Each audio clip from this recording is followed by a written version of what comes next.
Olá, eu sou Suelen Moreira, sou consultora especialista em captação de recursos com foco principalmente nas leis de incentivo. Este é o curso Fundos de Direito do Idoso e Fundos do Direito da Criança e Adolescente, da formação do Conselho à captação de recursos.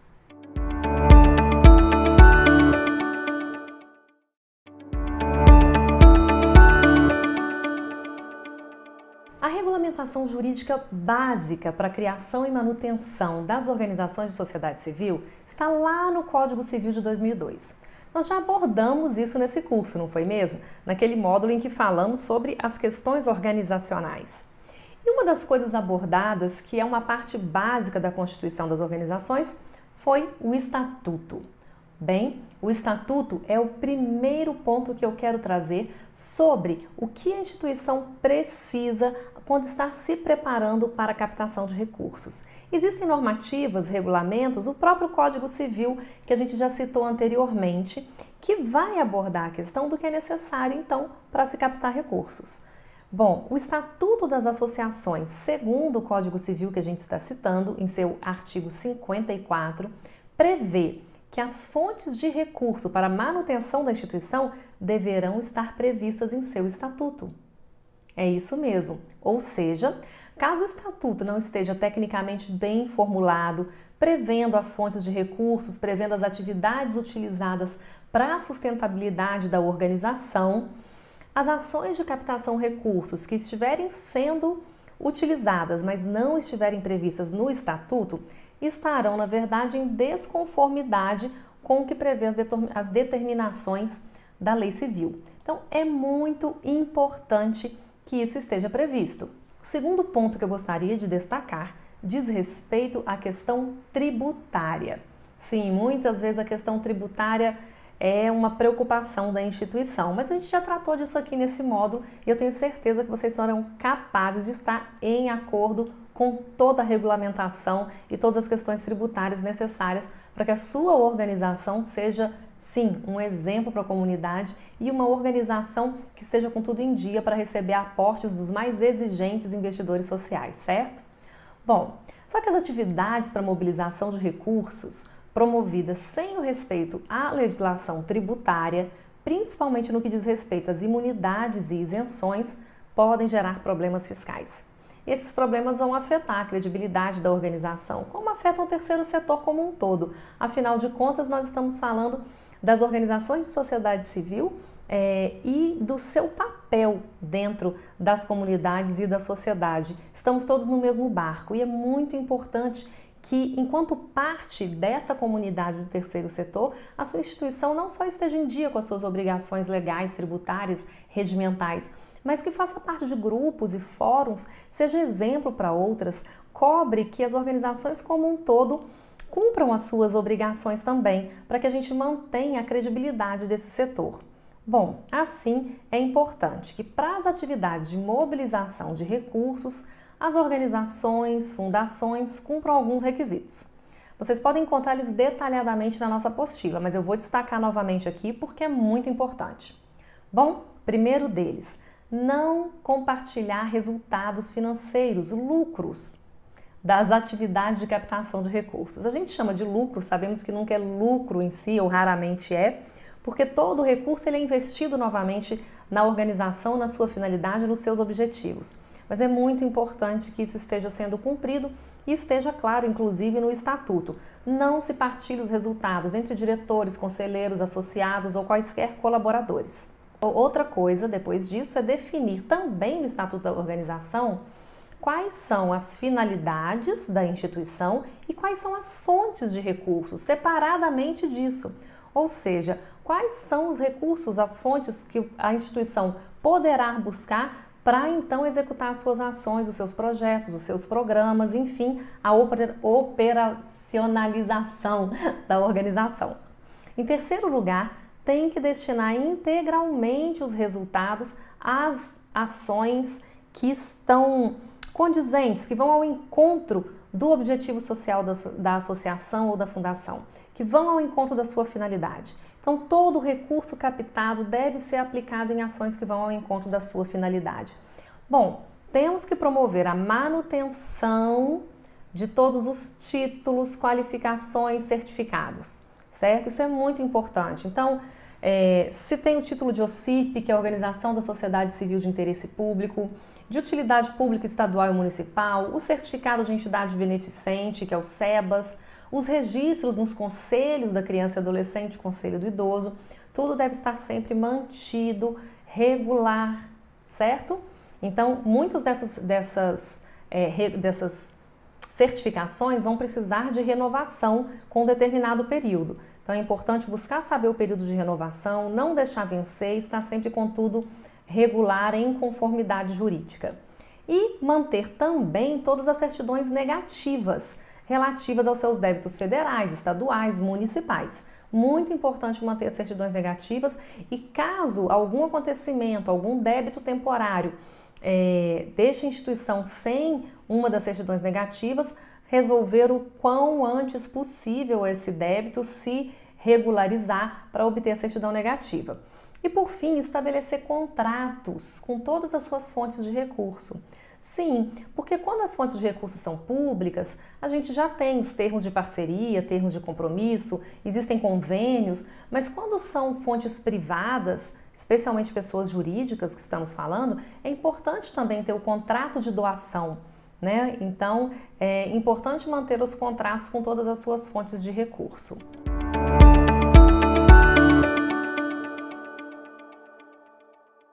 Vamos falar agora sobre as fontes de recurso para os fundos.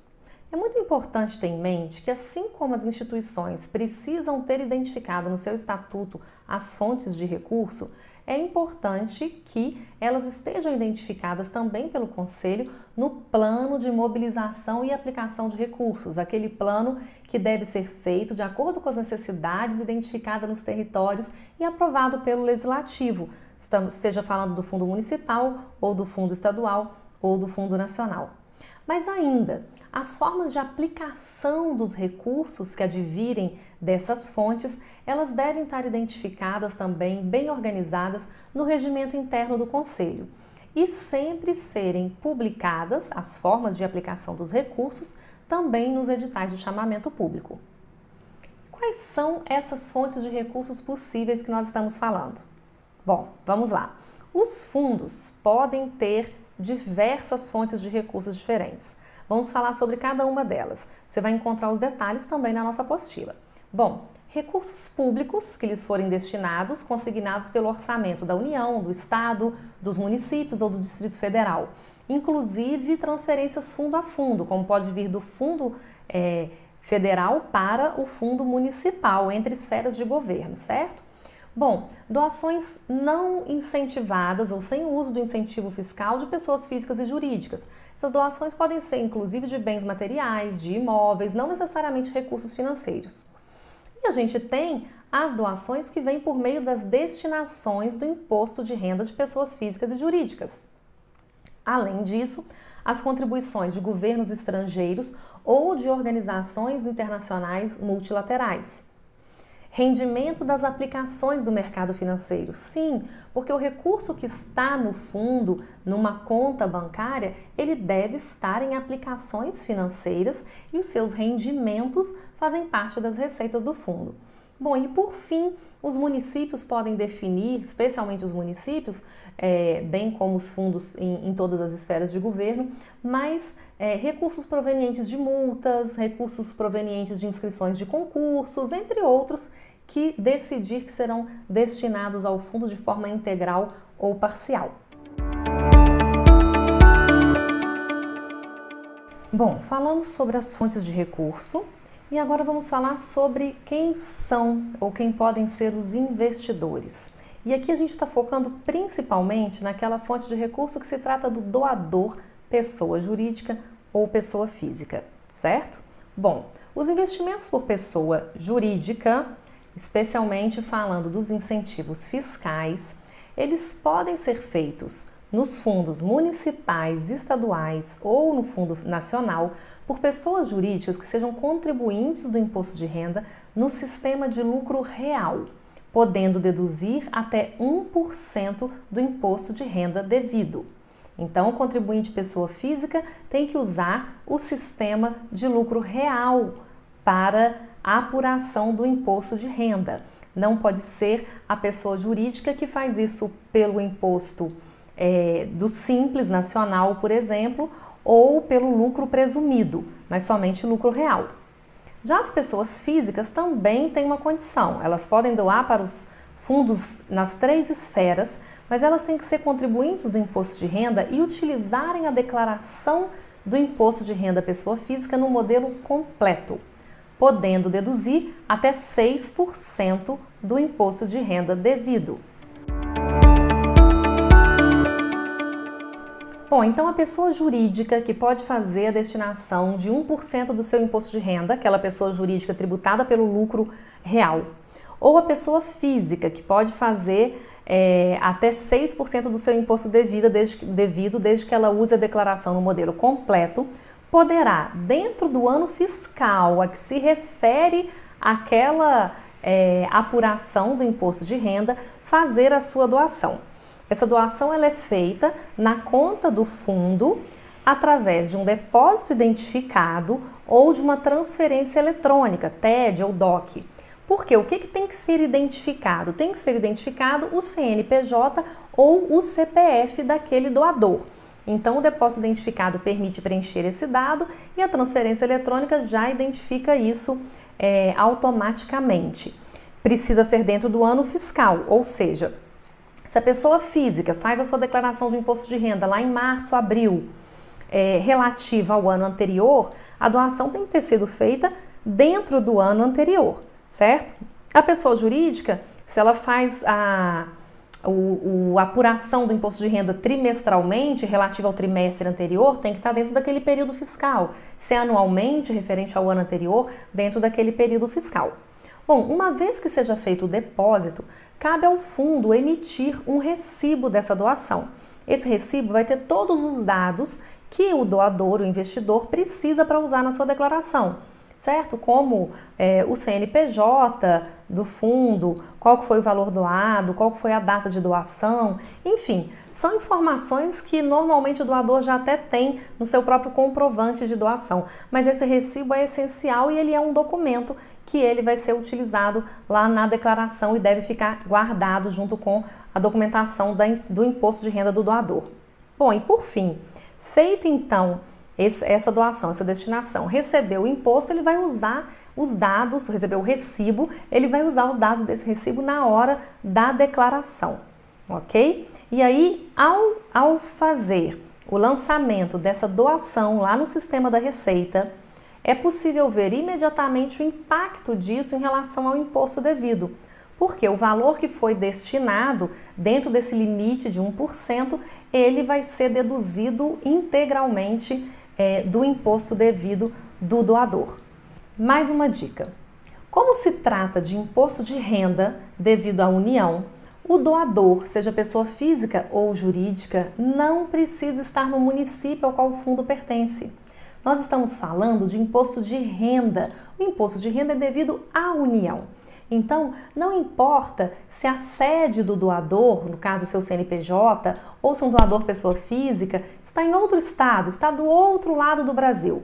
Ele não precisa ser residente ou ter sede naquele município ou naquele estado para fazer uma doação àquele fundo. Isso amplia muito as possibilidades de captação de recursos, porque é preciso pensar que muitas vezes, talvez você esteja numa cidade, um município que não tem grandes empresas atuando, aqui quase não tem empresa de lucro real, mas e a companhia telefônica que você usa, que provê o seu serviço de internet, não é? E o banco que você utiliza? Às vezes eles não têm sede na cidade, mas independente dessa sede ser num outro município, como nas grandes capitais do Brasil, São Paulo, Rio de Janeiro, ele pode destinar para o fundo municipal. Então isso é muito importante que vocês tenham consciência.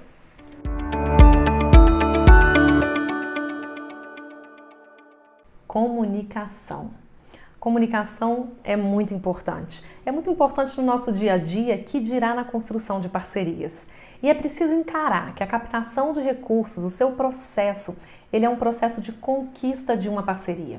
Captação de recursos vai muito além de um telefonema ou se inscrever num edital de uma empresa. Mas nós precisamos planejar. Não é um processo improvisado. Acima de tudo, não é um processo improvisado.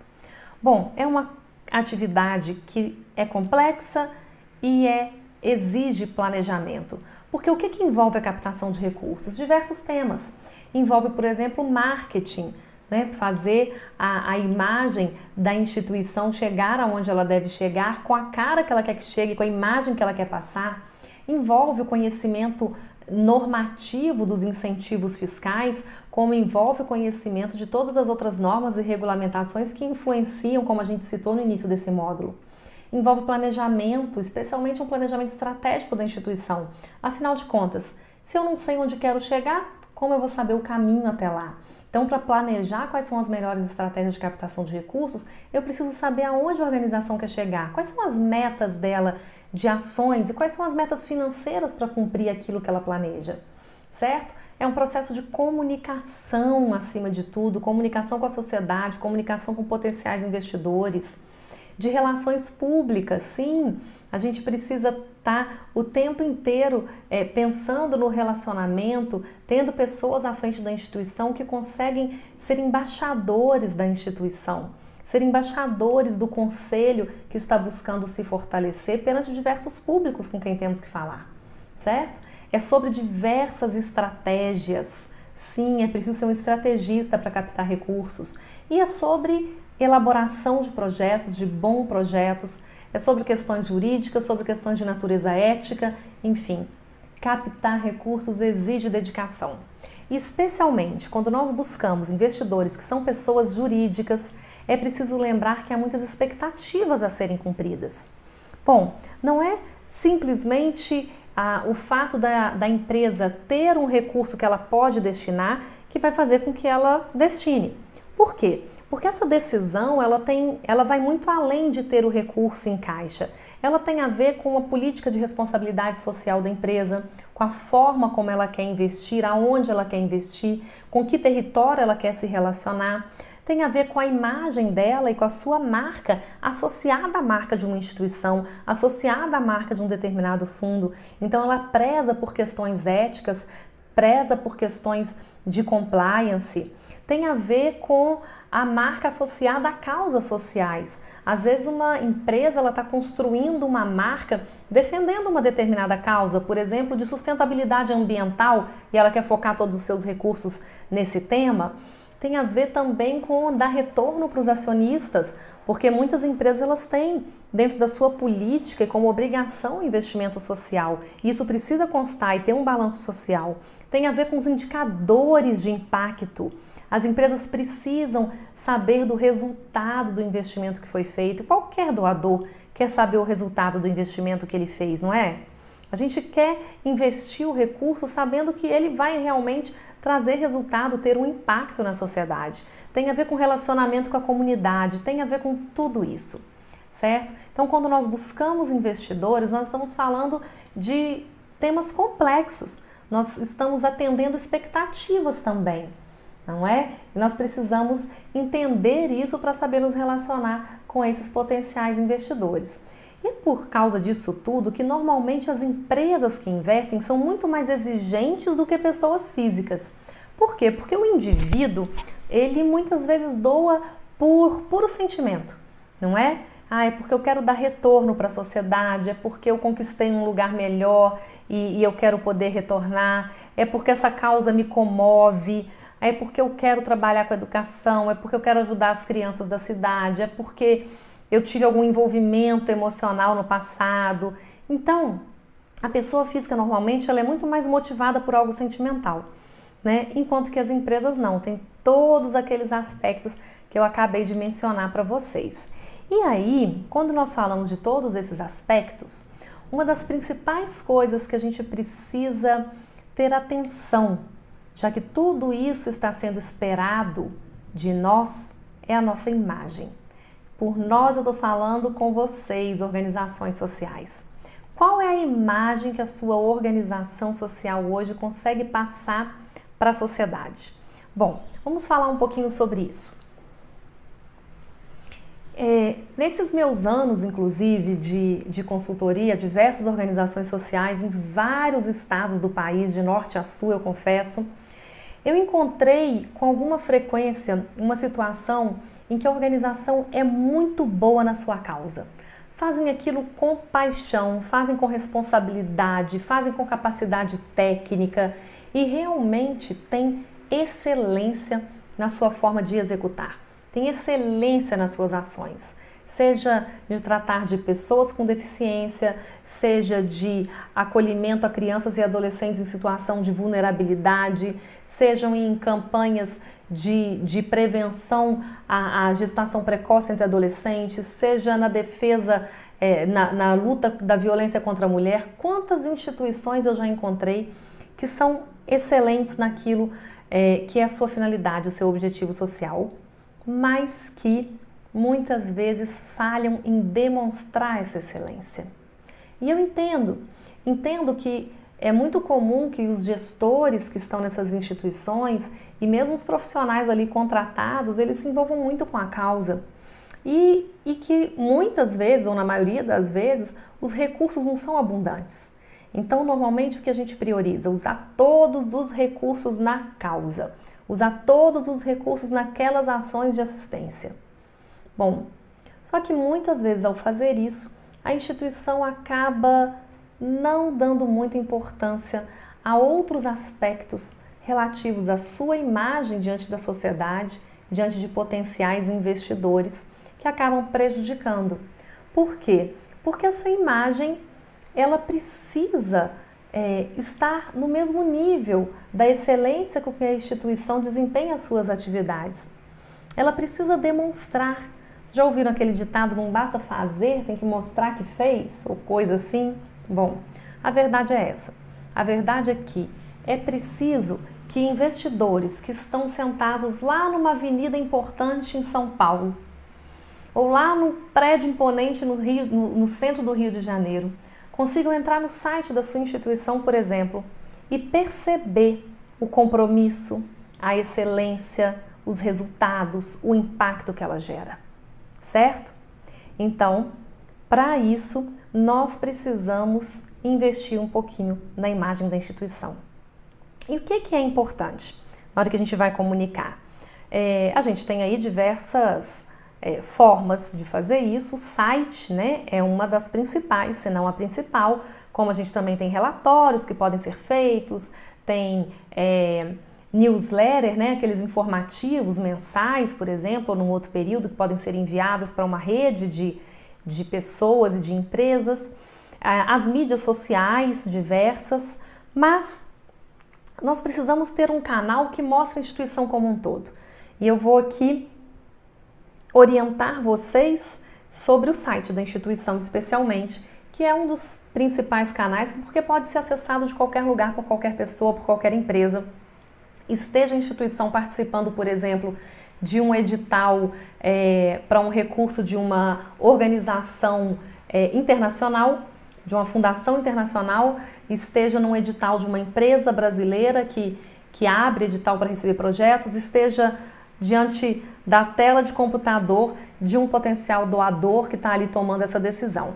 E aí o que o site precisa? Bom, ele precisa mostrar as finalidades da instituição, isso é muito importante, mostrar quais são suas finalidades, esteja lá com a missão, por exemplo, não é? Mostre as finalidades, sejam claros sobre o que vocês fazem e como vocês geram impacto. A comunicação com o investidor, ela é muito importante. Então, tenha no site um espaço para comunicar com o investidor também. Né? Contribua, quer saber como, ou precisamos mostrar nossos projetos e ter ali um espaço onde a gente fala que tem projetos aprovados no Fundo de Direitos da Criança e Adolescente do meu município, né, que estão ali em captação.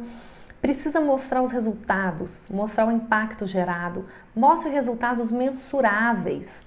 É importante ter indicadores para mostrar resultados mensuráveis. Então, mas como que a gente faz isso? Olha, se o número de pessoas atendidas, assistidas pela instituição é um resultado mensurável, não é? O número de oficinas que aconteceram ao longo do ano é um resultado mensurável. Quantas consultas, sessões de fisioterapia, psicologia, terapia, se a instituição trabalha para melhorar o desempenho escolar dos alunos, que índices demonstram isso? Ou para evasão escolar, será que é possível ter um indicador que mostra que depois da entrada das crianças e adolescentes que estão na instituição tem um índice de evasão escolar X vezes menor, percentualmente menor do que o índice de evasão escolar daquele município, daquela região? Como vocês conseguem demonstrar resultados? É muito importante pensar os indicadores e poder demonstrar resultados para o seu potencial investidor e para a sociedade como um todo. Isso legitima a instituição. Bom, por fim, o cuidado com a imagem. Cuidado com a imagem é muito importante. É preciso ter profissionais trabalhando nesse site. Ah, mas a gente não pode investir recurso nisso, não tem dinheiro. A gente pode fazer aos pouquinhos, a gente pode destinar um fundo por um tempo para ter esse recurso, a gente pode buscar voluntários, buscar empresas que topem fazer isso pro bono, que vão fazer um trabalho bonito. Mas é muito importante que o site tenha fotos bonitas, bem cuidadas, feitas por profissionais, que consigam, sabe, ter aquele olhar que você tem sobre a instituição, ver a beleza daquilo que vocês fazem, a importância daquilo que vocês fazem. Então tem esses cuidados, tem esses mesmos cuidados nas mídias sociais. As mídias sociais têm que ser ativas, tem que estar todo dia mostrando o que está acontecendo, mas com cuidado, não é? Então, o ideal é que tenha um designer, mesmo que seja um profissional autônomo, ou que tenha uma agência de comunicação, que tenha alguém fazendo a gestão das redes sociais, e que as fotos, imagens da instituição não dependam de celular, do professor, do cuidador, do assistente social, nem que você abra uma chamada nas suas redes sociais para fotógrafos jovens que queiram doar um dia como voluntariado e fazer fotos lindas, né, do seu público, das suas ações. Mas é muito importante prezar por essa imagem. Bom, seu site, suas mídias sociais estão lá bonitos, com bastante informação, transmitindo toda a excelência daquilo que você faz, certo? Agora eu quero falar de uma outra ferramenta importante de comunicação, que é uma apresentação da instituição. Sim, uma apresentação que pode ser, por exemplo, um PowerPoint, tão simples como isso, um PDF, pode ser um presentation impresso também, não é? Hoje, cada vez menos a gente tem usado coisas impressas, mas é possível que seja também um presentation impresso. Bom, por que é importante uma apresentação e qual que é a sua função?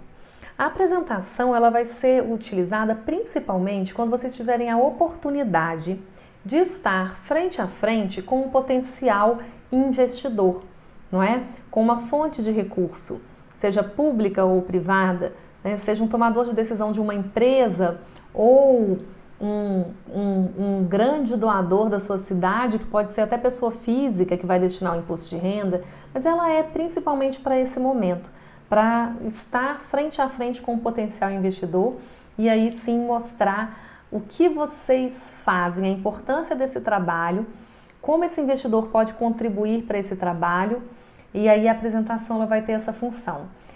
Pode servir basicamente como um roteiro de uma reunião, quando vocês estiverem frente a frente pessoalmente ou online, como a gente faz agora, ou pode também ser por si só um discurso mais completo, podendo ser enviada por e-mail para esse potencial investidor. Bom, o que tem que ter na apresentação? Vou falar um roteirinho básico, tá? Tá por escrito lá na apostila também, não se preocupem.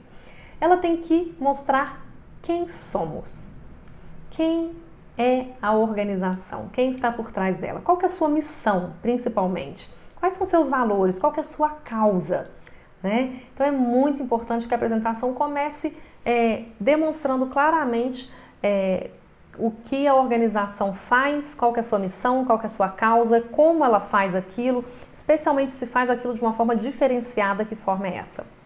Então, é preciso demonstrar os resultados. Eu falei com vocês agora há pouco sobre os indicadores. Precisamos demonstrar os impactos gerados, né? Em uma apresentação, a gente pode trazer dados históricos ou dados de um determinado período, como o último ano, mas enfim, números que demonstrem os impactos, que demonstrem talvez a amplitude ou capilaridade de ação, quando for o caso. E aí, preciso trazer o cenário. Qual que é o cenário que faz com que essa instituição esteja buscando recursos nessa fonte em específico? Então, a necessidade, o cenário que a gente apresenta, que mostra os desafios que vão tornar o investimento necessário. Né? Os desafios são, olha, eu atendo hoje 150 crianças e eu tenho uma fila de espera, preciso estender. Ou eu tenho essas 150 crianças, mas nós não temos hoje profissionais para manter as atividades em tempo integral e as atividades em tempo integral vão fazer tal e tal diferença na vida dessas crianças. Elas vão poder ficar aqui durante todo o contraturno escolar com atividades sociais, atividades terapêuticas, atividades educativas. Então, o nosso desafio é manter as 150 crianças nesse período. Você apresenta um cenário de desafio que você está convidando esse investidor para vir junto e te ajudar a alcançar a solução. Tá bem? Bom, e aí a solução que eu acabei de falar. Quais serão as ações de enfrentamento? O que você está propondo? O que o seu projeto, no caso de projetos, propõe como solução? Normalmente um projeto tem uma justificativa que apresenta esse cenário, certo? E aí ele tem, então, a apresentação de soluções ou de ações que visam minimizar danos, enfim, trazer melhorias, cuidar daquele problema social. Um problema social que, como a gente viu anteriormente nas aulas da Carol, vão ter a ver com as necessidades do território, com o estudo do território, com suas vulnerabilidades, com aquilo que precisa de investimento, com os problemas que precisam de solução. Então vamos trazer que solução você está chamando ele para fazer parte, esse possível investidor. E por fim, uma coisa que muita gente não gosta de colocar na apresentação, a proposta. Sim, eu preciso saber quanto vai custar. Então, quando é um projeto é fácil. Normalmente eu tenho lá o valor que foi aprovado do projeto. Mas o ideal é que a gente ofereça para esse investidor um valor. Às vezes uma cota, ou o quanto que eu estou pedindo, como que ele poderá participar. Não é? Especialmente se tem incentivo fiscal, é muito importante que a proposta tenha lá que esse projeto está aprovado na lei de incentivo fiscal tal, que é 100% dedutível do seu imposto devido, e a gente faz uma proposta, um convite a participar, preferencialmente com um valor, ou demonstra pelo menos algumas cotas possíveis. Se já tiver outros investidores e já tem cotas preenchidas, fale sobre isso, ele vai fazer parte de algo, tá bom? E claro, no fim da apresentação, seja uma apresentação pessoal ou ela vai ficar lá, ou está sendo enviada por e-mail, tem que ter as informações de contato do responsável e da instituição. Então, mídias sociais, site, o contato, o telefone, o e-mail, inclusive o celular, viu? Porque se você está buscando recurso, seja fácil de ser achado, tá bem? Vamos falar agora do relatório de atividades. Bom, os relatórios normalmente são anuais e são relatórios que tem as atividades, as ações, o desempenho, os impactos gerados pela instituição durante o último ano. Eles são ferramentas muito importantes de divulgação e de transparência também, e acabam se tornando uma ferramenta também de captação de recursos, porque ele apresenta ali uma imagem da instituição para um potencial investidor. Então, seu desenvolvimento é altamente recomendável. Se a sua instituição ainda não faz um relatório anual, que ela disponibiliza no site ou envia para os investidores, seja uma versão digital em PDF, seja uma versão impressa bonita, mas se ainda não faz, dentro das suas possibilidades, recomendamos que comece a fazer. E o que o relatório anual deve ter? Bom, primeiro a gente quer demonstrar o impacto que foi gerado pela instituição, né? Então, o ideal é que, além daquelas coisas, digamos, mais básicas institucionais, né? Sempre ter uma carta do presidente, um breve histórico da instituição, relembrar qual é a sua missão, qual é a sua causa. O relatório deve responder algumas outras perguntas. Por exemplo, quantas pessoas foram beneficiadas pela instituição, pelas suas ações nos últimos anos? Houve uma ampliação do número de beneficiários? Quantos projetos foram executados Que projetos ou programas e em que áreas? Que impactos foram percebidos por meio da execução dessas ações? Como a comunidade percebeu esses impactos? Como ela foi afetada? Tem índices que demonstram os resultados das ações executadas? Histórias de vidas que foram impactadas. Contar histórias é muito legal. Isso pode estar no seu site, nas suas mídias sociais, e o relatório trazer uma ou duas histórias de beneficiários que foram impactados para que o seu interlocutor tenha ali uma ilustração, um exemplo fácil dele ver, dele entender, dele sentir do impacto que a instituição gera. Então, eu recomendo pessoalmente que o relatório tenha muitas imagens, imagens bonitas, sabe aquilo? Imagens falam mais do que 1000 palavras? Bom, não é assim, a gente tem que ter muitas palavras, mas é importante mostrar os rostos daqueles que foram beneficiados, se houve melhorias de infraestrutura da instituição, mostrar essas melhorias, não é? Isso é muito legal, ter sempre o registro fotográfico de ações sendo executadas, de comemorações que aconteceram, de eventos, tanto de eventos de captação de recursos, mas de eventos, por exemplo, de Dia das Crianças, de Natal. Então é sempre bom ser recheado de imagens, né?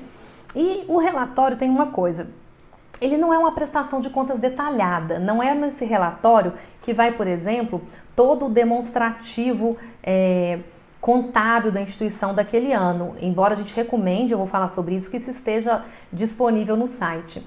Mas ele precisa ter, pelo menos, as demonstrações mais gerais de quais foram os recursos arrecadados, de que fontes, de quais estratégias e como eles foram aplicados. Qual que é o saldo também financeiro da instituição ao final daquele ano. Então isso muitas vezes pode ser feito até com infográficos demonstrando o percentual que vem de cada fonte de recurso, como ele está sendo aplicado. É muito legal a gente poder demonstrar que a maior parte do recurso é assim mesmo, ela é aplicada na execução das ações que beneficiam diretamente o nosso público-alvo. Então isso é muito legal. E não se esqueça dos indicadores. É o mais importante. Comece a medir os indicadores, caso você ainda não o faça, né? Para demonstrar os resultados. E, gente, não vamos esquecer de uma coisa que eu tenho certeza que a Carol já reforçou nos módulos anteriores.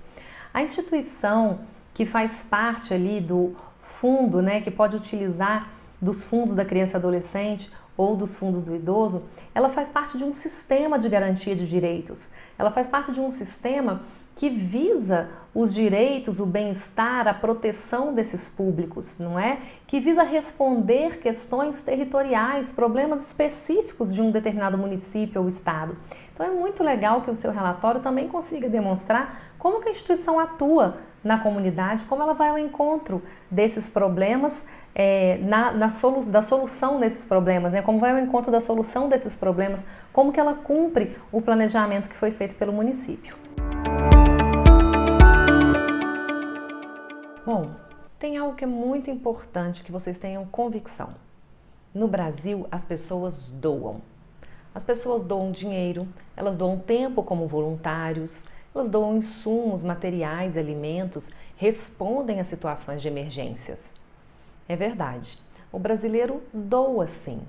E nós falamos muito sobre a cultura de doação e sobre aumentar, né, essa cultura de doação no Brasil, especialmente quando a gente fala de doação de dinheiro para organizações sociais.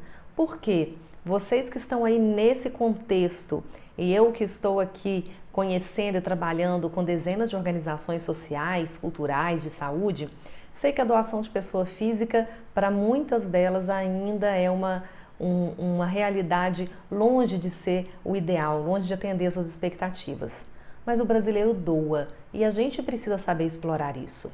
Bom, o imposto devido das pessoas físicas, como a gente já citou antes, tem que ser tem que ser as pessoas físicas que usam o modelo de declaração de imposto de renda completo, certo? Bom, no Brasil, nós temos que só o imposto devido, o montante dele, das pessoas que usam esse tipo de declaração, em 2019, foi de 126 bilhões de reais. Então a gente tem que lembrar de fazer uma continha para tentar entender qual que é o potencial de doação do brasileiro quando se trata dos incentivos fiscais e, no nosso caso, explorando ainda mais os fundos da criança e adolescente e fundo do idoso. Bom, 6% do imposto devido da pessoa física pode ser doado, destinado, como nós já falamos antes, certo? Então vamos fazer essa continha? Se o montante total de imposto devido de todo mundo que usa o modelo completo da declaração em 2019 foi de 126 bilhões de reais e as pessoas podem destinar até 6% do imposto devido, nós estamos falando de 7,56 bilhões de reais em potencial de doação de pessoas físicas. Mas, Suelen, para onde está indo esse recurso? Bom, na verdade, para lugar algum, ou para onde vai todo o imposto devido, que é o Tesouro Nacional. Por quê? Nesse mesmo ano que a gente tinha todo esse potencial, apenas 90 milhões foram destinados por esses mesmos contribuintes ao Fundo da Criança e Adolescente e só 10 milhões ao Fundo de Direitos do Idoso, que as pessoas conhecem ainda menos. Ou seja, mesmo somados, esses 100 milhões de reais que foram destinados em 2019 não chegam a 10% do potencial de doação da população. Então, é possível e necessário que a gente busque esses doadores, pessoas físicas, que ainda não estão investindo parte do seu imposto de renda. E para isso a gente precisa ter ferramentas de comunicação que vão esclarecer o processo, que vão mostrar que é, inclusive, um processo muito simples. Então, vamos falar sobre esse processo simples? A gente tem duas possibilidades. Uma que eu já explorei anteriormente nessa mesma aula, falando que as doações têm que ser feitas por depósito identificado ou transferência eletrônica dentro do ano fiscal a que se refere a declaração, certo? Então é muito importante estar atento a qual é o último dia do ano que será um dia útil, certo? E não pensar só em 31 de dezembro, porque se o contribuinte deixa para fazer a doação no dia 30 ou 31 de dezembro e é um fim de semana, dia 30, a doação não foi feita através de TED, é um DOC que demora mais um tempo para cair e essa doação cai na conta só no dia 2 de janeiro, esse contribuinte já perdeu a possibilidade de deduzir aquele valor. Um benefício que é exclusivo dos fundos de direito do idoso, mais recentemente, desde 2020, e dos fundos de direito da criança e adolescente já há mais tempo. Bom, pode-se fazer uma parte dessa destinação direto na declaração do imposto de renda. Isso é muito legal, porque nós sabemos que a maioria das pessoas só vai pensar no seu imposto de renda, ou vai se dedicar àquilo, ou vai estar com aquele tema na cabeça durante o período da declaração, que é o período de março e abril de cada ano. E aí, para os fundos da criança e adolescente e para o fundo do idoso, é possível que o contribuinte, na hora que ele está lá dentro do sistema da Receita, fazendo a sua declaração, que ele possa escolher destinar daqueles 6% que ele tem direito até 3%, metade disso, no momento da declaração. E o mais interessante é que desde 2020, na verdade, são 3% para o fundo da criança e adolescente e 3% para o fundo do idoso. Ou seja, ele pode chegar aos 6% no momento da doação, se ele não tiver doado nada no ano anterior. Lembremos o seguinte, o 6% de limite ele não se altera, ele é o mesmo. Então, o contribuinte ele só pode doar até 6% do imposto dele devido. Isso pode acontecer, ele pode chegar a esse limite por meio de várias doações. Podem ser várias doações ao longo do ano, pode ser só no momento da declaração, mas o limite de 6% precisa ser respeitado, certo? No momento da declaração, existe a opção de fazer a destinação para os fundos. E esse cálculo é feito pelo próprio sistema da Receita Federal. Ao clicar nessa opção de destinação, o sistema calcula quanto o contribuinte pode doar para o fundo da criança ou para o fundo do idoso, naquele limite de 3%. Se o contribuinte já tiver declarado outras doações, ele vai respeitar esse limite dos 6%. Então, é até 3% no momento da declaração e 6% no total. Tá claro isso? E aí o que acontece? Na hora que ele faz essa seleção de fazer a doação, a destinação para o fundo na hora da declaração, ele precisa escolher o fundo. Pode ser para o fundo nacional, para o fundo estadual ou para o fundo municipal. O contribuinte não consegue escolher para qual instituição isso vai ser direcionado ou para qual projeto. o que é possível em vários municípios, porque isso depende da regulamentação, do regimento interno do Conselho, né, aprovado no Legislativo, e a gente já falou sobre isso no curso, do recurso poder ser direcionado a projetos específicos, a instituições específicas. Mas no caso da declaração, não tem como fazer esse direcionamento neste momento. A destinação vai ser feita diretamente ao fundo, tá bom? Bom, nos casos dos municípios ou estados que permitem que seja feito um direcionamento, mesmo para doação no momento da declaração, normalmente o Conselho Municipal ou estadual, ele vai ter uma regulamentação dizendo qual que é o processo para que o contribuinte possa direcionar a doação que ele fez via DARF no momento da declaração. Normalmente precisa de uma carta de destinação que vai ser encaminhada ao fundo. É muito comum que as instituições que estão em municípios ou estados que permitem isso, elas ajudem o contribuinte com o processo. O ideal é isso, porque senão fica muito complicado, a gente não pode dificultar a vida do doador. Se a instituição quer que aquele recurso seja destinado para o seu projeto, então ela tem que dar as ferramentas ao contribuinte, colocar no site qual é o processo, como nós já falamos, mas orientar o contribuinte. Olha, se você fez a doação, vou dar um exemplo de processo. Contribuinte, faça a doação pelo DARF. Depois disso, envie um e-mail para a nossa instituição com a guia do DARF e o comprovante de pagamento. E aí nós vamos direcionar a você uma carta de destinação. Aí a instituição manda para o contribuinte o modelo da carta para que ele preencha, assine e devolva para a instituição. E a própria instituição pode levar lá no fundo a carta assinada pelo contribuinte, mais a guia, mais o comprovante de pagamento.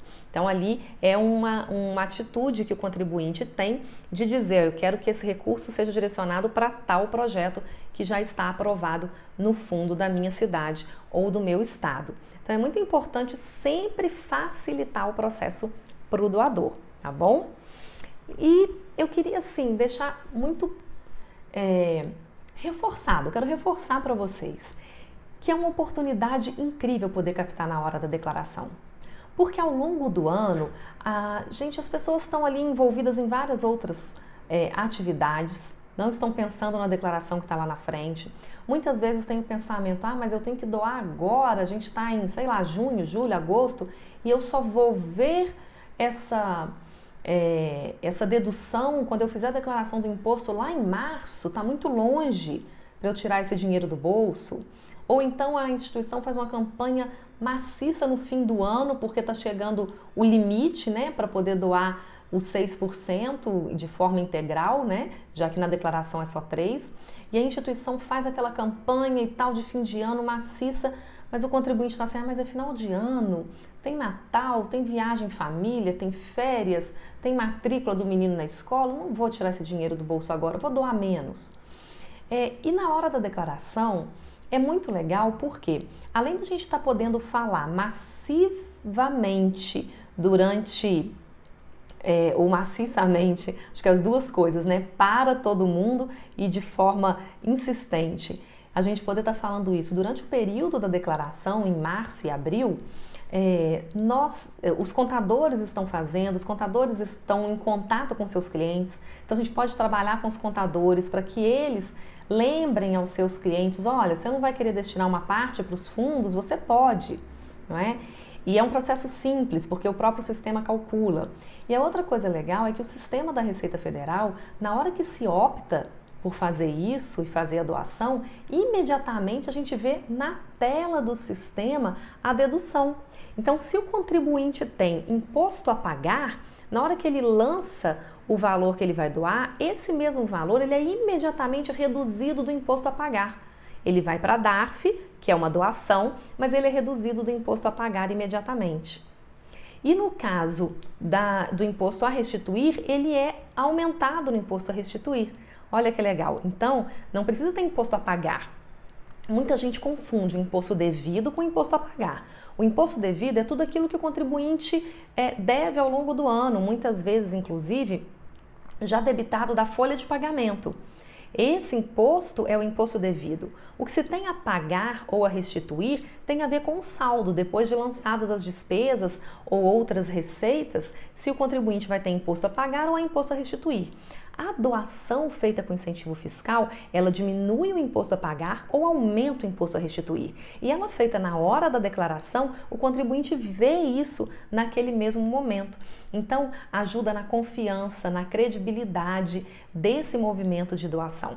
É uma bela oportunidade. Então, conselheiros, diretores das organizações sociais, não se furtem de buscar esses doadores, de fazer campanhas no momento da declaração. É uma ótima oportunidade de mobilizar a comunidade do entorno, de mobilizar os contadores, o conselho de contadores da sua cidade, do seu estado, certo? Não vamos perder essa oportunidade. Transparência e relacionamento. Transparência e relacionamento estão juntos, é por isso que eu trouxe esse tema dessa forma. Bom, primeiro, a transparência ela é uma obrigação, especialmente se a gente está falando do uso de recursos públicos, seja qual for o órgão governamental, a autarquia ou a entidade privada que está fazendo uso de recurso público, nós temos, pelas normativas vigentes, a obrigação de transparência. A gente tem, claro, a transparência que é exigida pelo próprio órgão que está ali fiscalizando aquele recurso, certo? Então, existe uma fiscalização dos próprios fundos municipais, estaduais, nacional daquele recurso com as suas próprias exigências em relação à prestação de contas. Então, a prestação de contas, como ela vai ser? Ela vai estar no regimento do fundo. A gente tem lá no chamamento público também já os prazos, normalmente, de que tem que ser apresentadas as prestações de contas, e ela é uma obrigação legal. Mas a gente tem também a prestação de contas e a transparência, que não faz parte dessa obrigação da fiscalização do órgão público, mas que é devida à sociedade, é devida aos doadores, sejam pessoas físicas ou pessoas jurídicas, certo? Bom, então nós temos a transparência na forma da lei e nós temos a transparência na construção de relacionamento com os nossos doadores, na construção de relacionamento de legitimidade com a sociedade e com a comunidade. E aí, as formas de fazer essa prestação de contas e transparência, quando a gente fala da comunidade como um todo, elas são variadas. Diferente de um formulário específico, documentos, todas as notas fiscais que a gente tem que fazer na prestação de contas oficial, aqui nós estamos falando muito mais de resultados e de transparência, e não de precisar prestar contas normalmente ao doador ou à sociedade de todas as notas fiscais, de todos os orçamentos feitos, de todas as tomadas de preço. Isso a gente deixa para o órgão que está fiscalizando, mas a gente precisa prestar contas para a sociedade e para os doadores. Bom, a forma como você vai fazer isso pode variar. As mais utilizadas são o próprio site da instituição e os relatórios anuais. Eu já falei dessas duas coisas aqui hoje, não foi? A transparência é uma ferramenta de relacionamento, certo? E esse relacionamento com os investidores, ele vai ser feito e cultivado de várias formas. Mas eu vou dar para vocês mais um número para comprovar esse argumento meu. Aquela mesma pesquisa da CAF, a Charity Ed Foundation, ela traz um outro dado que fala sobre qual é a motivação do doador, lembrando que essa pesquisa é para pessoas físicas. Qual a motivação do doador para voltar a doar, não é? E aí, olha que legal, 46% dos doadores colocaram que sua principal motivação é saber com certeza como o dinheiro é gasto. Olha que interessante, 46% é um número relevante. 33% disseram que o seu principal motivador é mais transparência no terceiro setor e organizações sociais. Então, a gente está aqui falando de formas que estimulariam a doação. 33% dos entrevistados disseram que ter mais transparência por parte das organizações sociais o motivaria a doar. É um incentivo, um estímulo, né? E 46% falam que é esse estímulo saber também como o dinheiro é gasto. Existem outras pesquisas que mostram índices ainda mais relevantes de como que a prestação de contas enviada para o doador, ela o motiva a voltar a doar para a mesma instituição. E aí os números crescem ainda mais quando se trata disso.